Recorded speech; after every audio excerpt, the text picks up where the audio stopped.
자, 이데일리 TV 인사이트로 바로 이어가겠습니다. 시장의 이슈들 또 투자 포인트를 한 걸음 더 깊이 들어가서 분석도 해보고 전략도 세워보도록 하겠습니다.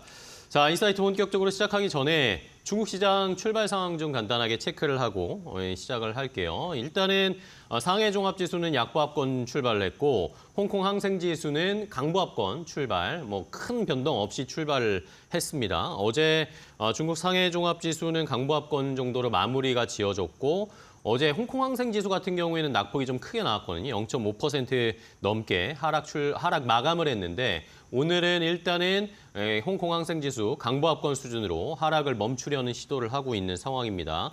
이번 주에 LPR 금리 동결 이야기가 나온 후에 또 일단은 아직까지 뭐 큰 시장에 중국이나 홍콩 시장의 변동성은 없는 상황이기 때문에 계속해서 살펴보시고요. 한 주의 마무리까지 중국 시장 영향을 어느 정도는 체크를 하시면서 대비를 하셔야 되겠습니다. 자, 일본 니케이 지수는 일단은 우리 시장처럼 0.8% 가까이 상승세를 나타내면서 좋은 흐름을 보여주고 있네요. 자, 그러면 더 자세하게 이데일리 TV 인사이트 이야기 나눠보겠습니다. 오늘은 레몬 리서치의 김민수 대표와 함께 이야기 나누겠습니다. 안녕하세요, 대표님. 안녕하십니까. 네, 반갑습니다. 네. 자, 오랜만에 대표님과 딥한 이야기를 좀 해봐야 될 것 같아요. 시장이 아닙니다. 하시죠. 네, 시장이 워낙 안 좋아요. 우리 시장만 왜 이렇게 안 좋은지 모르겠는데, 그렇죠? 오늘은 좋았습니다. 네, 그렇죠. 네, 오늘 조금 됐죠, 뭐. 네. 아니 저희가 하루살이로 투자하는 건 아니잖아요.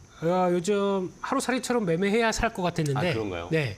근데 오늘은 그래도 그나마 조금 분위기가 다른 것 같아서 다행이긴 한데 이게 얼마까지 언제까지 이어질지 모르다 보니까 그러니까요. 불안불안하긴 하지만 그래도 중요한 거는 지난번에 한 2480선 여기 넘어오면서 뭔가 조금 좀 분위기가 바뀌는 느낌은 들었습니다. 아, 그래요? 네, 시장은 네. 뭐 정신없이 뭐 바이오 빠지고 뭐 또 방산 빠지고 뭐 정신없이 네. 움직인다고 하더라도 결론은 그래도 자리는 잡아가는 모습들 아니냐 쪽에 무게를 두는데 아무튼 잡아갔으면 좋겠고요. 그러게요. 예. 2500선은 일단은 좀 유지하려는 시도가 보여요. 어제도 한 2496포인트 선인가? 뭐 그 정도까지 올라갔다가 좀 빠졌는데 갖다 다 빠졌죠, 막판에. 일단은 예. 오늘은 또 2500선, 이번 주에는 2500선 마무리를 한번 기대를 해보겠습니다. 코스닥에서는 제약바이오가 문제고. 그렇죠? 네. 자, 그러면은 오늘 저희가 나눠볼 이야기는 네. 결국에는 뭐 반도체입니다. 네. 반도체가 뭐 바뀌어야 우리 시장이 상승 전환하고 추세도 바뀌겠죠. 그렇죠? 그런 상황이어서. 예. 그렇죠. 시총 1, 2위다 보니까 네. 예, 거기서 나올 수 있는 분위기가 그대로 또 나올 수밖에 없겠죠. 그렇죠. 네. 근데 외국인이 안 들어오니까 뭐 시장이 뭐 올라갈 뭐 생각이 없습니다. 일단은 어제 저희가 엔비디아 실적을 받아봤잖아요. 네. 실적 보니까 뭐 숫자는 뭐 여전히 좋은데 뭐 계속해서 시장은 뭐 어쨌든 이게 약간 실망스럽네, 이게 약간 실망스럽네 이런 걸 찾는 것 같아요. 계속. 어떻게 보셨어요 어제? 왜 그러냐면요. 네. 주가가 많이 올라 있으면은 그렇지 않습니까? 요게 괜히 마음에 안 드는 게 이렇게 약간 좀 트집 아니면은 뭔가 좀 조정의 빌미를 찾으려고 하는 현상 이게 나오는 게 지금 일반적인 모습이라고 봐야 되는데 그러니까요. 실적만 보게 되면은 좋았습니다. 그렇죠. 좋은 실적입니다. 솔직히 빅테크 기업 쪽에서 저 정도로 강력한 실적 모멘텀 갖고 있는 종목들 누가 있겠습니까? 그렇죠. 좋은데 중요한 거는 그중에서 이제 쭉 나오는 거 보고 가장 첫 번째 그거죠. 뭐 보셨어요? 실적의 성장의 기울기. 아, 예, 그러니까 매출 성장률? 그렇죠. 지금까지 보였던 거 무슨 뭐 500%, 600%씩 올라오다가 네. 400%, 300% 올라오지만 결국에는 한계가 보일 수밖에 없습니다. 그렇죠. 네, 그래서 그 성장의 길이가 이렇게 완만해지다 보니까 과거 같은 폭발적인 성장은 좀 줄었고 거기서 그러면 이제 이익이라도 제대로 그러니까 이익률이라고 그러죠. 예, 성장에 대한 이제 수익성들을 많이 체크하는데 네. GPM이라고 합니다. 매출 총 이익률 이쪽이 보통 한 75% 이상까지 보다가 그게 살짝 밀리다 보니까 이거 조금 왠지 좀 그래. 네, 이런 쪽들. 일제 성장 속도가 줄어드나 뭐 이런 심리가 반영된 건가요? 그런 거겠죠. 그런 쪽들. 그리고 거기다가 또 블랙웰이 이제 다음 차세대 모델을 네네. 딱 되기려고 있는데 여기서 자꾸 한때는 뭐 설계가 잘못됐다, 발열 문제다 여러 가지 얘기 나오다 보니까 시장에서 저게 나와야 비싼 거 그리고 그쵸. 또 많이 팔 수 있다. 수익성이 더 좋아질 거고. 그렇죠. 그렇게 될 수 있다는 걸 보여주고 있을 텐데 그게 뭔가 확실하지 않다 보니까 조금 긴장했던 거죠. 그게 이제 분위기가 조금 바뀌다 보면서 변화가 들어오게 되면은 그게 아마 블랙웰 시리즈가 본격적으로 실적에 반영되는 시기가 내년 그렇죠. 우리식으로는 1분기. 네, 이렇게 되기 시작하게 되면 그때가 4분기도 그렇게 큰 기대감이 없습니다. 네, 그런 그렇죠. 쪽에서 아직 블랙웰이 뭐 본격적으로 판매되는 게 아니니까. 그렇죠. 네, 거기에 어느 정도까지 반영되는 내년에 대한 기대감이 좀 높다 보니까 지금은 아마 계속 시도는 할 것 같고 근데 여기서 또 중요한 거는 그러면 엔비디아 관련된 쪽에서 그럼 이런 실적을 나왔다고 시장의 반응은 조금 뭐 좀 뜨뜻미지근한다고 하더라도 글로벌 IB들은 여전히 목표가를 다 올리고 있습니다. 그러니까요. 목표가 줄 상향 계속 나오던데요. 네. 오늘 새벽에도 미국 쪽에서 왜 그런지 아십니까? 왜죠? 갖고 있으니까요.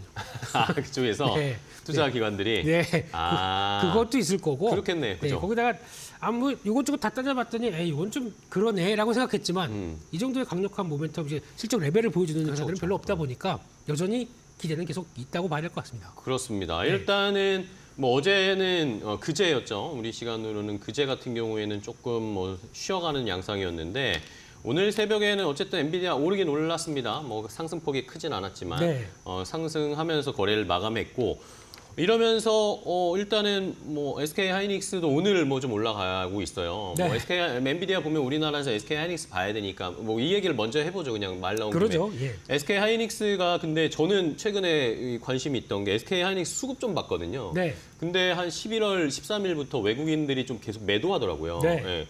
그래서 뭐 SK 하이닉스 문제 있나? 아니면 뭐 엔비디아 실적이 별로라고 예상하고 있는 건가? 그런 생각 들었거든요. 왜 외국인들이 왜 SK 하이닉스도 파는 겁니까, 최근에? 그거는 제가 물어보진 못했고요. 네. 네. 제일 중요한 거는 그러니까 지금 어떻게 보면 이제 TSMC, SK하이닉스 그리고 또 지금 뭐 엔비디아가 한 몸이지 않습니까? 팀 엔비디아죠. 그렇죠. 예. 그래 하이닉스도 이름 좀 끼워 넣어주세요. 네. 엔닉티 뭐 이런 식으로 예. 이런 식으로 들어갔었을 때 MT. 예.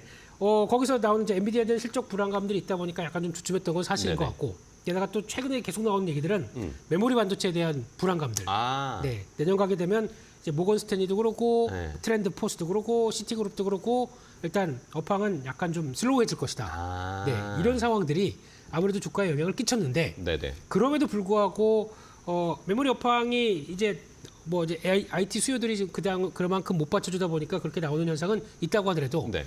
하이닉스는 좀 다른 게 HBM으로 그렇죠. 그러니까 수익성을 더 훨씬 더 올렸잖아요. 끌어올릴 수 있는 모습들이고 내년 같은 경우는 그래도 다 예약이 돼 있는 게 그렇죠. 만약에 그러면 누구랑 HBM4 다음 시리즈로 갈래라고 하게 되면 다음 시리즈는 루빈입니다.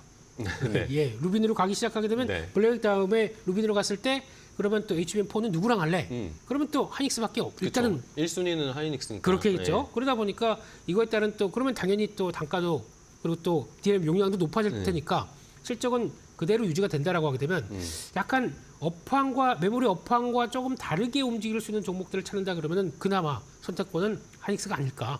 이쪽에 흐름을 보게 되면 늦게라도 네. 좀 묵직했다가도 언제든지 다시 외국인들이 살 수 있지 않을까라는 생각으로 바라보는 게 더 좋을 것 같습니다. 네. 자, 어쨌든 13일부터 계속 좀 외국인이 SK 하이닉스도 매도하니까 뭐 어쨌든 우리 반도체를 삼성전자, SK 하이닉스를 다 파니까 네. 이러니까 좀 당황스럽기도 했는데 어쨌든 메모리 업황에 대한 논란은 계속되고 있는데 이걸 어쨌든 HBM4까지 해서 만회할 수 있을 거다. SK 하이닉스는 그렇게 네. 보시는 것 같고 그러면은 주가는 오늘처럼 엔비디아 그럼 뭐라고 해야 될까요? 이렇게 눌렸던 게 한꺼번에 좀 나오는 건가요? 오늘 SK 하이닉스 4% 넘게 상승세가 나오는데 네. 앞으로의 그럼 SK 하이닉스는 계속 엔비디아랑 연동될 거라고 보세요, 주가? 그게 맞다고 봐야 될 것 같고요. 네네. 거의 그냥 비슷한 이제 실적 기조와 함께 주가의 동향들도 거의 유사하게 움직인다고 봐야 될 것 같고 이제 여기서 이제 중간중간 그런 건 있겠죠.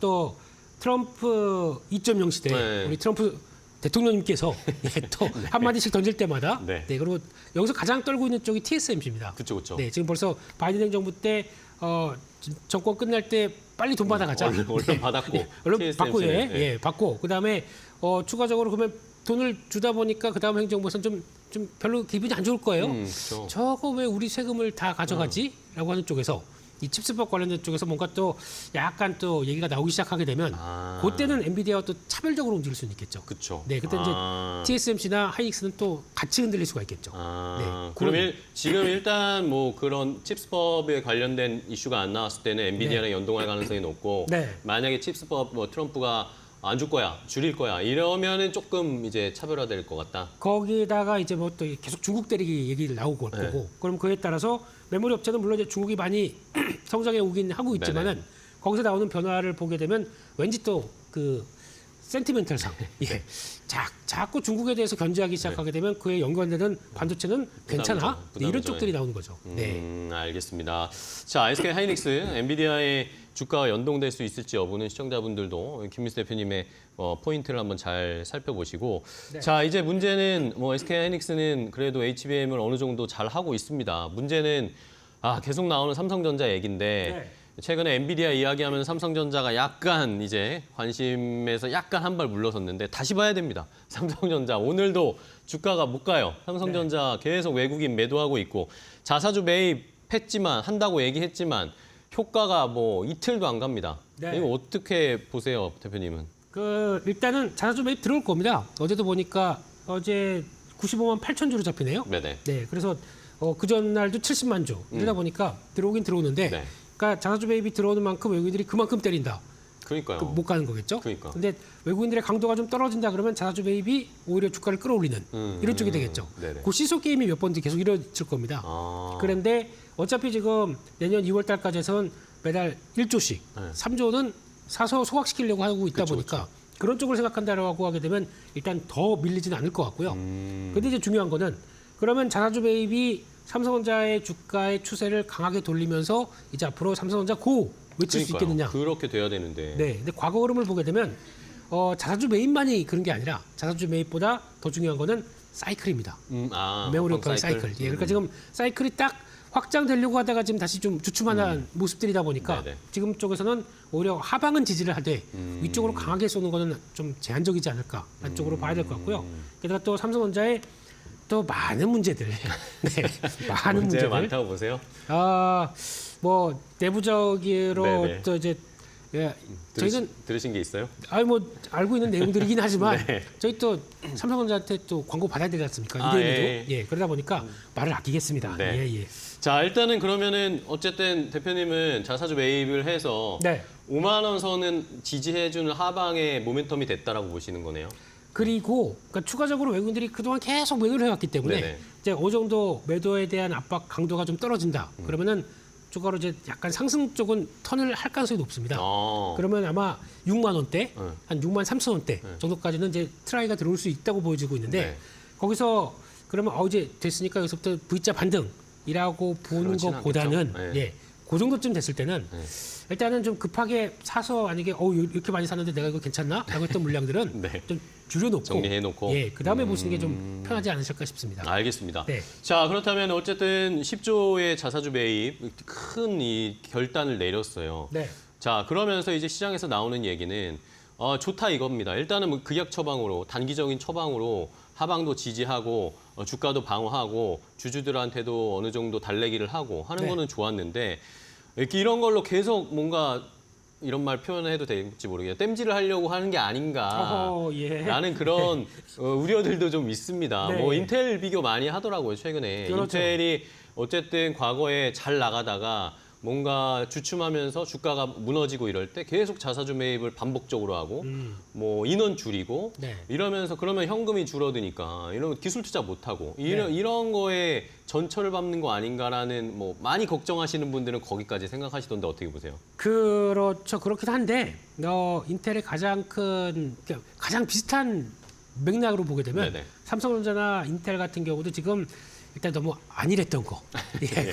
그건 인정했죠? 그렇죠. 예. 나는 1등이야 생각하게 되면 거기서 좀 안일했던 게 가장 비슷한 요인인 것 같고 다를 수 있는 거. 네. 다를 수 있는 거는 뭘까요? 그래도 한국인 아닙니까? 예.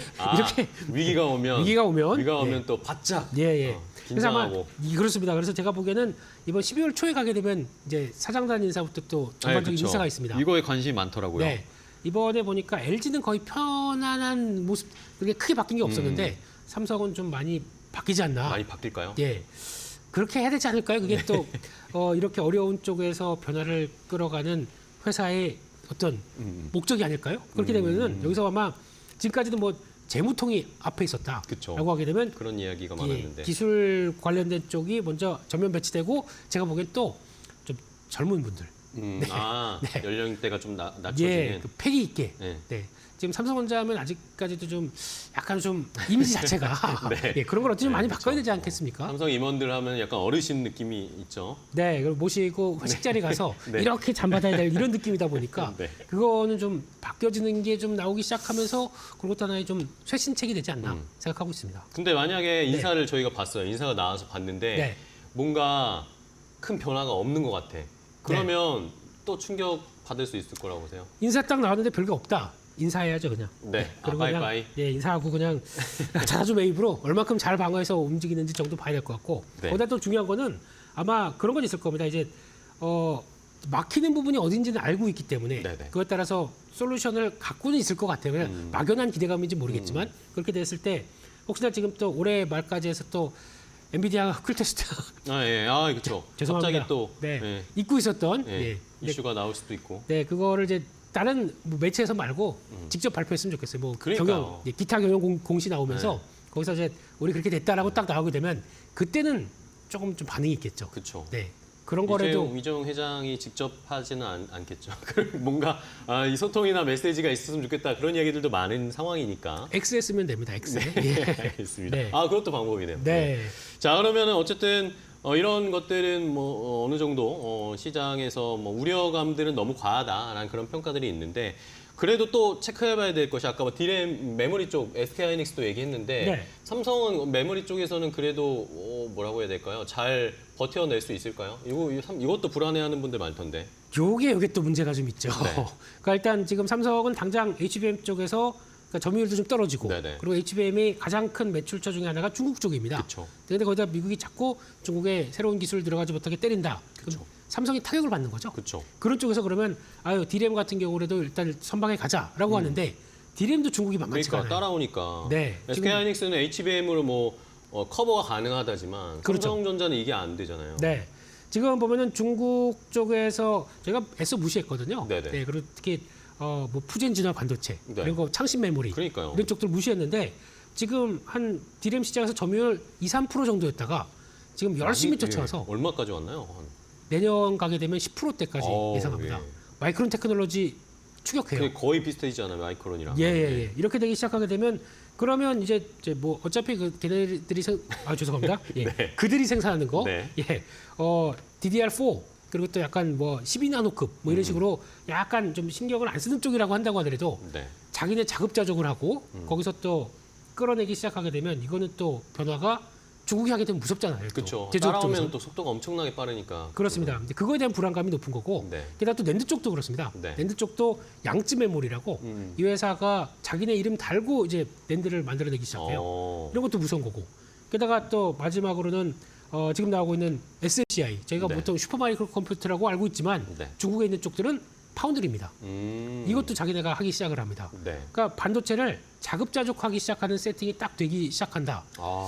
요러면 저게 좀 무서워지는 거죠. 그럼요. 이게 그렇게 되면은 골치 아파지는 건데 네. 뭐 화학이나 디스플레이 뭐 꼴 비슷한 양상이 나타날 수도 있는 거기 때문에 많이 긴장들을 하시는 건데. 제가 보기엔 그래서 외국인들이 파는 것 같습니다. 아, 그래요? 예, 중국에 대한 경쟁에 대한 열의 때문에 HBM보다는 중국 쪽이 따라오는 게 더 위협적이다라고 저는 생각하는 거예요? 그렇게 개인적으로 생각하고 있습니다. 예, 그렇군요. 예. 네. 그러니까 이런 상황에서 그러면 삼성이 뭔가 혁신적인 뭔가 뭐 기술 개발하든지 뭔가 개선하겠다라는 사인을 보여줘야 되는데 네.